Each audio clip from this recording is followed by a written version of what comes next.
This is Makatbong United Methodist Church Podcast. Jesus-centered, making disciples. Welcome. Niya pong pangalan ay Emmanuel. Pakisabi nga po, Emmanuel. Na ang kahulugan, kasama natin ang Diyos. Palakpakan nga po natin ang Diyos na hindi malayo, nagmahal sa malayo, hindi, kundi nagmahal. Tayo po ay nilapitan niya sapagkat walang kakayahan ang tao na abutin kailanman ang Diyos. Pakisabi po sa iyong katabi, mahal na mahal ka ng Diyos. Mga minamahal na kapatid, ito nawa ay dumating sa ating puso't isipan ang katotohanan na ito. Hindi po yung batay sa pag-ibig natin yung pagmamahal ng Diyos. Hindi batay sa pag-ibig natin yung isusukli ng Diyos.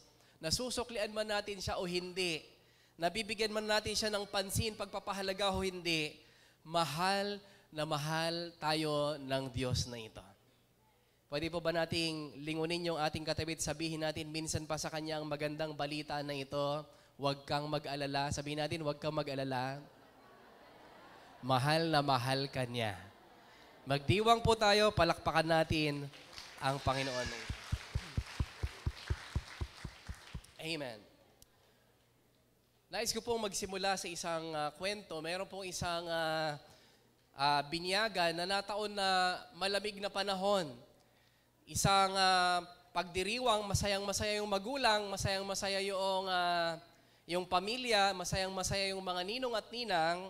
Matapos po yung binyagan, syempre po anong kasunod nun? Kainan na. Sino po ang favorite yung kainan part? Ano? Kainan na, ano? Uwi na tayo, kainan na. And during the kainan portion, alam niyo po, syempre, doon sa loob ng bahay, di na masyadong malamig, nagsindi po sila ng fireplace, kailangan na nilang tanggalin yung kanilang coat.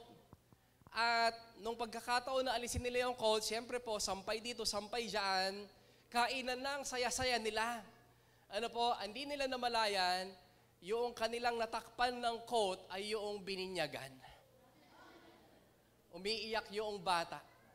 And I hope that this season, mula nung pumasok ang Setyembre na kung saan, sabi nga po sa Pilipinas, ang pinakamahabang selebrasyon ng Pasko, hindi natakpan ng kung ano man ang sentro ng Pasko. Amen po ba? Sana naaalala pa rin siya. Sapagkat kahit po sa araw na ito, maraming pwedeng kitain. Tama po ba? Yung mga bata natin, hindi nakakanta kasi nagninegosyo na sila ngayon. Ano po, magagaling na negosyante itong mga bata. Hindi, wala sila. At safe na safe naman tayo kasi hindi nila akalaing nandito tayo. Ano? Biro lamang po, mga minamahal. Kaya sa panahon po na ito, maraming pwedeng kitain. Alam niyo po, buhay na buhay ang business. Kristyano ka o hindi, naniniwala ka sa Pasko o hindi, kumikita ang buong mundo ngayon. But you know, ganun pa rin ang ating paanyaya. We pray, we hope na kung bakit meron tayong sineselebrate na Kapaskuhan na ito for a stretch of 2,000 years. Sana po maalala yung dahilan bakit may mga ganito kasayang pagdiriwang. Masaya po ba kayong meron tayong naabutang Pasko 2016? Sino po ang gusto pa Pasko 2017? Amen. Sino po Pasko 2018? 2019? 2020? Saan pa papunta ito, Pastor? Itong tanungan na ito. Hindi po. Ibig sabihin, maraming darating na Pasko sa atin. Pero nawa, ang diwa, o siguro palasak na, yung diwa ng Pasko, sabi po, ang Panginoong Yesus ay huwag mawala. Amen po ba? Pwede po ba tayong tumayo? At nais nating basahin ilang bahagi ng ating pagbabatayan ngayon. Alam niyo po, maraming pwedeng libutin ngayon, Pasko. Maraming pwedeng kainin ngayong Pasko. But, Christmas minus Christ, hello po, is nothing. Kaya I hope kagabi po, nung tayo'y nagkainan, at pwede pa naman humabol ngayon, there's a time of prayer. Gaano man kasimple, may handa o wala, ay tanyag pa rin kahit sa ating mga bahay, yung mga pananalangin at gayon din po kung meron tayong paraan, magpatugtog ng Christmas. Sino po nag-i-enjoy pa ng Christmas carols ngayon? Sino po dito masaya pag may nagkakaroling sa inyo? Ayun, medyo nakakapuyat. Ano po? So, nais ko lang pong basahin yung ilang bahagi. Lucas chapter 2, kunin natin sa verse 4. Mula sa Nazareth, Galilea, si Jose pumunta sa Bethlehem, Huda, ang bayang sinilangan ni Haring David, o tinatawag din pong City of David, sapagkat siya'y mula sa angkan ng lahi ni David. We will focus on this. At tayo pong lahat ay yumuko at tayo manalangin. Father God, we thank you for this celebration. At salamat din po sapagkat nandito kami, Panginoon, upang ang aming pagpapasalamat ay ipahayag sa inyo. Ang aming pagkilala sa inyo ay dala-dala ng aming mga puso at gayon din ang araw na ito, araw ng linggo, ay ginugugol po namin sa piling ninyo. Hindi sa Panginoon, ito ay dapat, kundi dahil sa laki ng pag-ibig nyo sa amin, kami po ay nandito at nais naming magsukli ng pagmamahal sa inyo, kayo na unang nagmahal sa amin. Ito po ang aming panalangin. Kalugdan niyo po ang pag-aaral namin ng inyong salita sa pangalan ni Jesus. Tayo po yung magsabi ng Amen. Sabihin po natin sa ating katabi, God bless you. Amen. Pwede na po tayo maupo. Bakit nga ba natin minamahalaga itong mga salitang labasan natin like Bethlehem? Pakisabi nga po, Bethlehem. Bakit nga ba sikat pa rin ito ngayon? Meron tayong mga tinatawag na Belenismo. At bakit nababanggit lagi na nasa lahi po ni David itong dumating na Panginoong Hesus na ito? Let's talk about this. Ang Haring David pinanganak sa Bethlehem at ang Panginoong Hesus din po ay pinanganak sa Bethlehem. Merong kaugnayan po ito that today, I pray, mapagdugtong natin. Mga minamahal, merong kaibahan si David at si Jesus. Pero meron silang pagkakaparehas. Ano po? Isa dito ay yung Bethlehem na sinasabi. Although, the old Bethlehem is much different from yung Bethlehem po ng panahon ng Panginoong Jesus. Maunlad yung Bethlehem noon, but the current Bethlehem ay may kaiba ng sitwasyon. Meron po silang kalagayan na kaya sila nagpapasenso ay dahil po sila po ay sakop ng ibang hari. Sila po ay pinamumunuan ng malupit na mga leaders, at sila po ay nasa panahon ng kaguluhan. Although, merong pagkakaparehas, meron din pong kaibahan. Si David po, pakisabi nga po, David. Si David ay ipinanganak na baby at naging hari. Tama po ba? Mula nung nung pananganak siya, hindi naman siya hari agad. Nalaman niya lang po na siya magiging hari when he was siguro about 12, 13, 14 years old.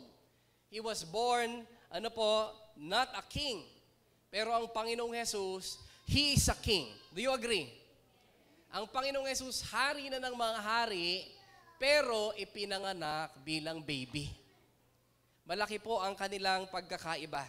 At naparito itong baby na ito para po iligtas tayo sa kadiliman. Kaya inaawit natin kanina yung dadalhin ng ilaw. He's the first light of the world.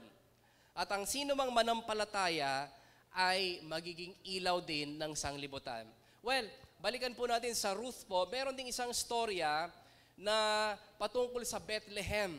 Meron pong isang pamilya ni Naomi, ni Elimelech, baka narinig nyo na po ito, si Kilion at si Malon, iniwan naman nila yung Bethlehem. Nung kanilang iwan yung Bethlehem, ang nangyari po sa kanila, there's a tragedy po na nangyari sa lugar po ng Moab. Ang tawag po sa Moab, bagamat siya po ay maunlad, isang sinumpang lugar naman, si Elimelech namatay, si Kilion namatay, si Malon namatay. They are from Bethlehem. Iniwan nila Bethlehem, pero later on po, nung ma-realize po ni Naomi, mali yung desisyon namin. Ano po, mali yung desisyon namin, kaya babalik na ako sa Bethlehem. Nung bumalik po siya sa Bethlehem, he was given a new name. Binigyan na po siya ng bagong pangalan, ang kahulugan ay pag-asa. Ano po, so meron bang mahalagang dapat pag-usapan sa Bethlehem na ito? Hello po. Meron po bang mahalagang dapat pag-usapan sa Bethlehem na ito? Andito po ba kayo? Tinutunaw pa natin yung kinain kagabi. So mga minamahal, something happened when they left Bethlehem. Something good happened when they came back to Bethlehem. Isang lugar na dapat nating pag-usapan. So what is Bethlehem? Alam niyo po ba yung kahulugan ng Bethlehem? Naalala po ba ninyo? Ang mga pangalan po ay may kahulugan. Ang mga pangalan din ng lugar may mga kahulugan. Ang Bethlehem po, ang kahulugan ay, mga minamahal, Bethlehem is the house of bread o bahay ng tinapay. Mga minamahal, Bethlehem is a house of bread. Pakisabi nga po, house of bread. Kumbaga, ito po ay lugar na punong-puno dapat ng tinapay. And number 1, let's talk about Jesus was born in Bethlehem para po ipakita yung fulfillment ng pangako.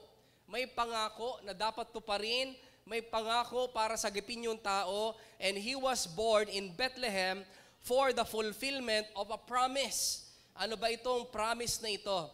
Sabi po sa Isaiah 9:6-7, pwede niyo pong markahan yung inyong mga Biblia. Ito po'y popular every Christmas. Ano po, sabi dito, for a child is born to us. NLT version, ano po?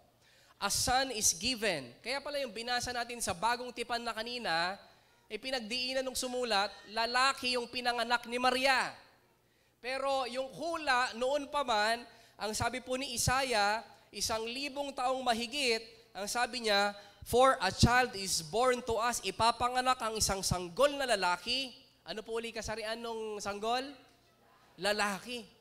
So yung darating, sabi niya, 1,000 years ago, may darating, sabi niya, sanggol na lalaki. Nung pinanganak sa New Testament, ang pinanganak nga po, sanggol na lalaki. At ang sabi po dito, and the government will rest on his shoulders. This will be the royal titles. Ito yung magiging katawagan niya o pangalan niya. Wonderful Counselor, Prince of Peace. Ano po, mga minamahal, sabi pa sa Tagalog, walang hanggang Ama, makapangyarihang Diyos, ipapanganak. At sabi po, He's ever expanding, peaceful government will never end. He will rule forever with fairness. Pakisabi nga po, fairness. Napakahalaga po ng katangian ng kanyang pangunguna, fairness and justice from the throne of his ancestor David. Kanya pong ipapakita ang halimbawa ng fairness, pagiging patas at ng hustisya from the throne of his ancestor David, mga minamahal. Ito yung uri ng government na dadalhin ng Panginoong Jesus. Now, binanggit po uli yung Bethlehem, binanggit uli yung David na ito, mga minamahal. Bakit po kaya? Dahil po, yung ipapanganak na ito ay hari din. Pakisabi nga po, hari din. So si David hari, yung ipinangakong darating hari, yung pinanganak na sanggol, let us not be confused, mga minamahal, although dumating siyang napakasimple, pinanganak sa sabsaban, He is none other than the King of Kings, ang Panginoong Jesus. Mga minamahal, yung ating sinasamba ay walang iba kundi ang hari. Kaya pala, nung regaluhan po siya noong 3 pantas, ano po yung regalo? Ginto. Ginto is a gift only for a king during their times. Kaya yung kanilang regalo is fit for a king. Baby yun. But you know, itong pantas, itong marurunong na tao na ito na dumalaw sa Panginoong Jesus, they were called wise dahil alam nilang yung kanilang dadalawin is a king. Kaya po, pinag-uusapan natin si David, anong connection niya? It's because from his lineage darating ang isang hari at walang iba kundi ito ang Panginoong Jesus. Another thing, bakit po pinag-uusapan yung Bethlehem? Bakit pinag-uusapan yung house of bread? Mga minamahal, nung panahon po na yon, there's no food, there's no bread, walang tinapay, walang nagbibigay buhay sa Bethlehem. Hello po, andyan pa po ba kayo? Walang tinapay doon sa tinatawag na bahay ng tinapay. Hindi po bahay na tinapay. Ano po? Bahay ng tinapay. Lugar ng buhay. Ang lupa pong pangalan ng Bethlehem ay, ang kahulugan ay fruitfulness and abundance. Ang ganda po nung pangalan. Ano po? Ang pinag-ugatan po nito ay Ephrata, or yung iba po ang pangalan, kaya ang pangalan sa kanilang anak ay Hebrew name Ephraim. Ang kahulugan ay abundance and fruitfulness. Kaya lang, pakisabi nga po, kaya lang. Dahil po sila'y nasasakop ng ibang, kumbaga po, leaders, malulupit na leaders, ano po, wala silang kalayaan, wala po silang masyadong dahilan ng buhay. Siyempre po, pag inaalipin ka, wala kang sariling kalayaan, wala kang desisyon sa sarili, mga minamahal, tayo po ay masasabing hindi masyadong buhay. Kaya po, mga minamahal, nung sila ay nasakop, wala silang kalayaan, wala ring buhay. Ito ang Bethlehem noon. Wala pong pag-asa, walang buhay, para po bang tulad ng isang pangako. Have you been there? May inaasahan kang pangako from a person or from somebody, kaya lang para bang yung pangako nung sinabi sa'yo, nung ipininta sa'yo, ang ganda-ganda, but after a few days, weeks, months, parang hindi naman totoo. Para naman hindi nangyayari. Have you been there? Hello po? Hello? Andiyan pa po ba kayo? Ako lang po ba nakaranas nun? Parang may nangako, ang ganda-ganda nung pangako, liwa-liwanag, ang linaw-linaw, napa-amen ka pa nung sinabi. Oh, amen. Yan ang gusto ko. Pero it's not happening. Hindi po yun yung nangyayari. Parang yung Bethlehem noon is the house of bread, pero walang buhay doon. Ano pa po? Like a name. Pakisabi nga po name. Ano po ba yung mga name? Meaning nung names natin. Halimbawa po, merong binigay na pangalan sa'yo, pero sa nangyayari, malayo yung meaning. Hello po. Sino po dito alam mo yung meaning ng pangalan mo? Yung meaning po ng Elijah is handsome. Hindi. So, parang malapit, Hindi, nilapit ko lang po, pero hindi po. Ang Elijah is, Yahweh is my God. Ano po? So yung Elijah, I should live a name, I should live a life na dapat sikat, tanyag si Yahweh sa buhay ko. Because that's my name. Ano po? Kaya lang, pwedeng merong name. Sabi nga po, ang Pilipinas po is a Christian nation, pero marami po sa atin, mga minamahal, we love biblical names, pero not all with biblical names are Bible believers. It's just a name. Tama po ba? It's just a name. Parang ganito rin po, not all churches. Hindi po lahat ng simbahan nag-o-offer ng bread of life, ng tinapay ng buhay, but fear, takot, more rules, more laws, more rules. But alam niyo po, ang kailangan ng tao, hindi lang rules. People need life. Ang kailangan ng tao, buhay. Kaya po naparito ang Panginoong Hesus. Ang sabi niya, kaya naparito ko upang kayo'y magkaroon ng mas maraming batas. Tama po ba? Nalito rin tayo lahat. Ano nga bang ipinagparito ng Panginoong Hesus? Naparito ko upang ang mga tupay magkaroon ng buhay. Hello po. The Lord loves life. At kaya siya naparito upang tustusan yung buhay. Sino po dito mapagmahal sa buhay?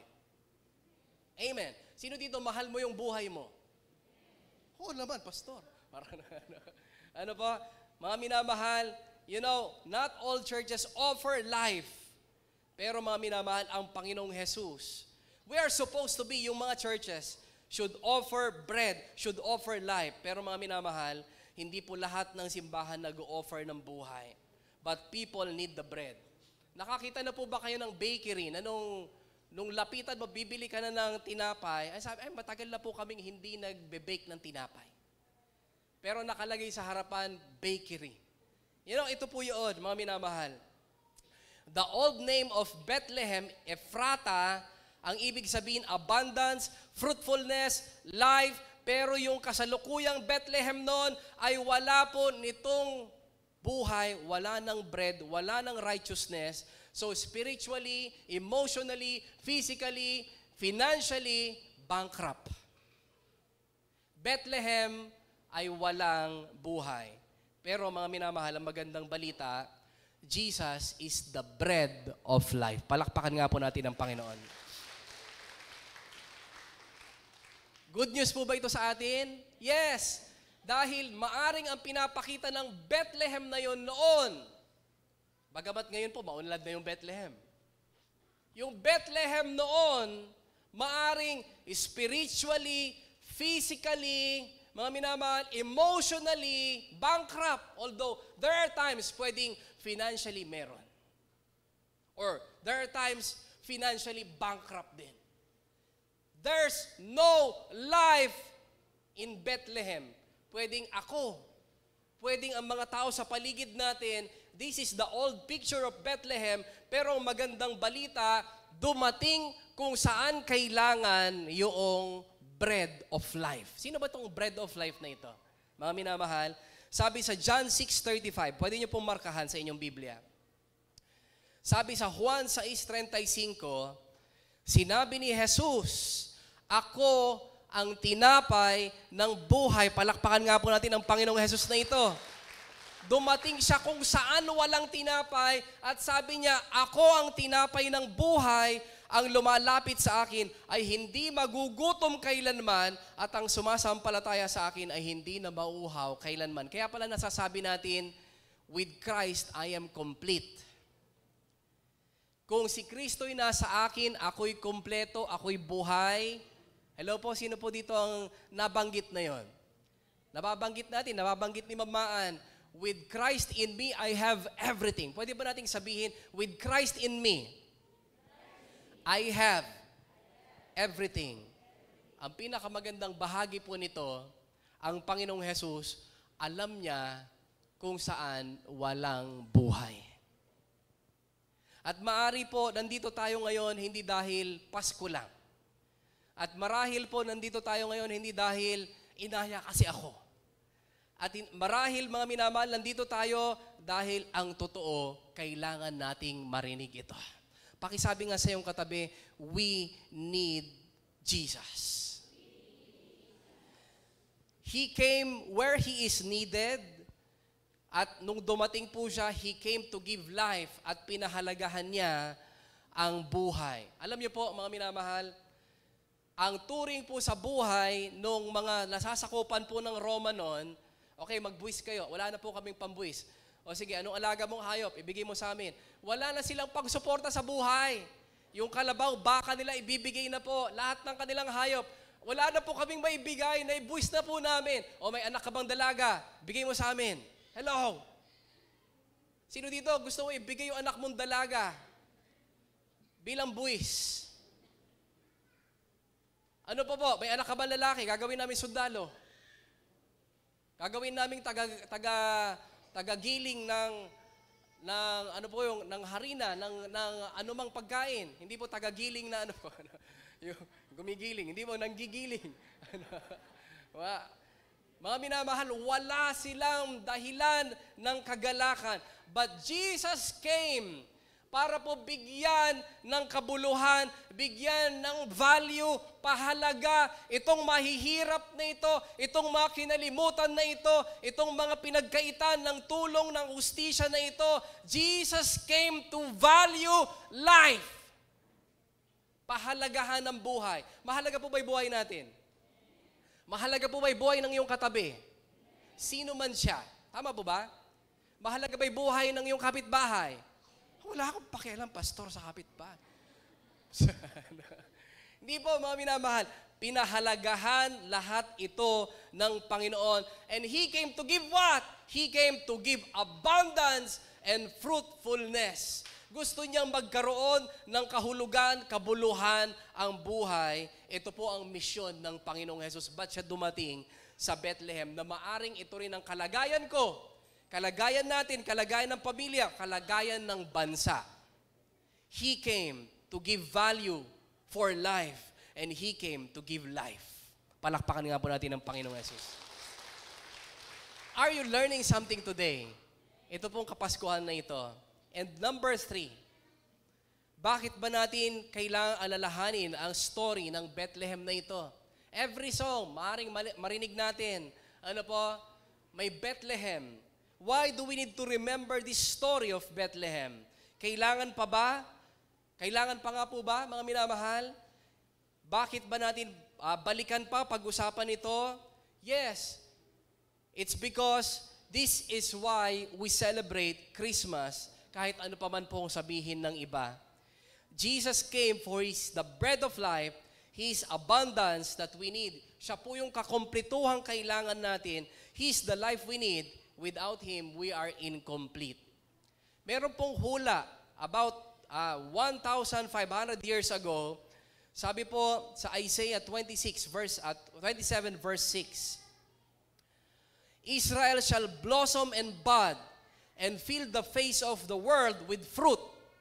Ang sabi po, yung Israel, yung disyerto na yan, ang sabi, Israel shall blossom and bud. Hindi ko po alam kung sino na po nakarating sa Israel, sa Middle East, pero mga minamahal, mamaya sabihin natin yung present Israel.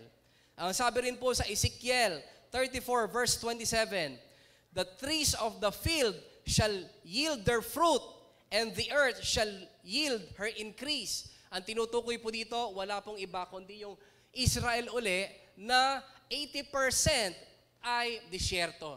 Only 20% is arable. Ano po ba yun? Yung pwedeng tamnan. Pero currently, ngayon po, at pwede rin po itong pagpapatotoo na malapit na tayo sa tinatawag na pagbabalik ng Panginoon. Because this is a prophecy. Kapag yung disyerto namumulaklak na, and one of the exporter of bulaklak po sa Europe is Israel. A desert country. Pero hindi po yun noon. Ngayon po yun, currently. Exporter ng bulaklak, disyerto po yun. Mga minamahal, now it's happening. Sige po, basahin ko po yung facts about Israel. Sabi po sa aking nabasa, Israel's agriculture is the success story of a long, hard struggle against adverse land conditions, desert. Over half of Israel's saline soil is arid and semi-arid, and only 20% is arable. 20% lang po yung pwedeng tamnan. Even so, since Israel's establishment noong 1948, the country has almost tripled the territory used for farming, and production has multiplied to 16 times. Today, Israel manages to produce 95% of its agricultural requirements, at right now, sila po ang main exporter ng mga prutas kahit po sa Europe, kahit po sa US. Palakpakan nga po natin, Panginoon. Ito na po yung portion ng dating Bethlehem. Maunlad na ulit. Merong fruitfulness na ulit. It's because God came to Bethlehem. Hello po. God came to Bethlehem. Pinahalagahan niya ang buhay, pinahalagahan niya kung sino ang mga naroon. Pwede po ba tayong tumayo, mga minamahal?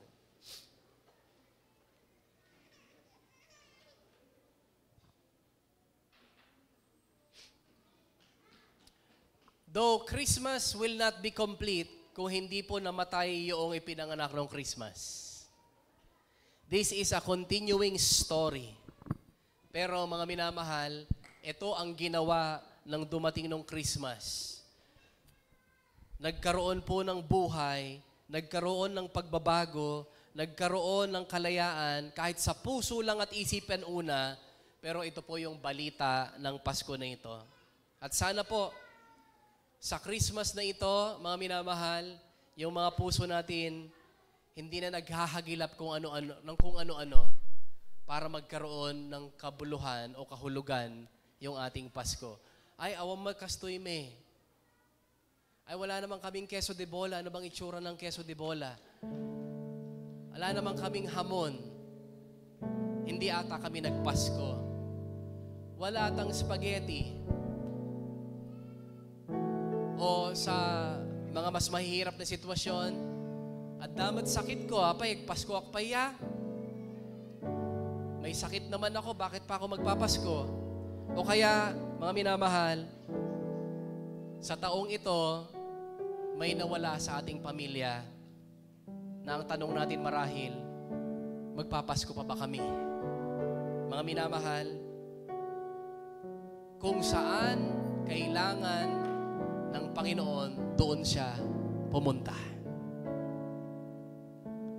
At kung anuman ang sitwasyon natin ngayon, naniniwala po tayo, sapat at higit pa sa sapat ang dumating na ito, ang Panginoong Jesus. At kung matagpuan mo na ikaw ay pinagpala na, sino po dito pinagpala na dahil alam mong balita ng Kapaskuhang ito? And somehow you are experiencing fruitfulness, abundance, buhay, kapayapaan. Mga minamahal, kung sakaling nararamdaman mo ito, nais ko pong balikan natin ng kaunti ang ginawa ng church na ito. Kaunti lang po sa taon na ito. May mga panahon na nilingap natin ng groceries ang mga kapatid nating hindi man nila ginusto pero sila'y naging balo at walang kakayahan. Nilingap natin, pinuntahan at binigyan ng kahit kaunting groceries. Yung mga kapatid nating medyo walang kakayahan, minahal natin, pinuntahan natin yung mga Bethlehem. Palakpakan nga po natin ang Panginoon. Sa mga bata at magulang, linggo-linggo, meron pong nagpapa-feeding program sa church natin. Binibigyan natin ng pagkain yung mga Bethlehem. Palakpakan nga po natin ang Panginoon sa bagay na ito. Masaya po ba kayo dito sa mga balitang ito? Sa mga traffic enforcer na nadadaanan sa init ng araw, matyagang nagbibigay ng serbisyo. Alam niyo po, may nagbibigay ng malamig na tubig. Nagdadala ng pagkain sa Bethlehem. Palakpakan nga po natin ang Panginoon. Nung bumagyo, sino po dito naalala pa yung huling bagyo sa atin, bagamat ngayon may binabagyo. Binabagyo po ang Bicol area. Paskong Pasko. Pero alam niyo po, nung bumagyo, may 6 hanggang 8 grocery packs na ibinigay sa maaring walang kakayahang bumili ng kape. Pero magbabantay sa magdamag. Palakpakan nga po natin ang Panginoon. Nung last celebration natin ng anniversary, naalala niyo pa po ba ito? Nagmarcha tayo bilang isang kapatiran at nagpabigay. Alam niyo po yung plano? 95 lang sana. 95 years old yung church natin. 95 grocery packs lang sana. Pero alam niyo po, sa pagtutulungan natin, sa ating pagkakaisa, pagmamahal din sa mahal ng Panginoon, nakapagpamigay tayo ng 102 grocery packs. Palakpakan natin ang Panginoon. Na nagdulot ng saya, kahit saglit lang. Alam niyo po yung pera, kikitain natin ulit. Tama po ba? Sino po dito naniniwala doon sa bagay na yon? Pwede ibalik ng Diyos. Pero mga minamahal, nagdulot ito ng saya sa mga pamilya. Ano pa po? Meron tayong partnership ng feeding at saka ng medical mission. Mga minamahal, the Lord loves life. At para po magpatuloy ang mission na ito, mga minamahal, therefore, go. Pakisabi nga sa iyong katabi, therefore, go. Puntahan natin where there's no bread. Mga Bethlehem. Let's go to where there's no food. Physically, emotionally, or spiritually, may mission po tayo sa pagpasok ng taon na ito. Amen po ba? Payag po ba kayo doon? Dahil lahat ng buhay may mission.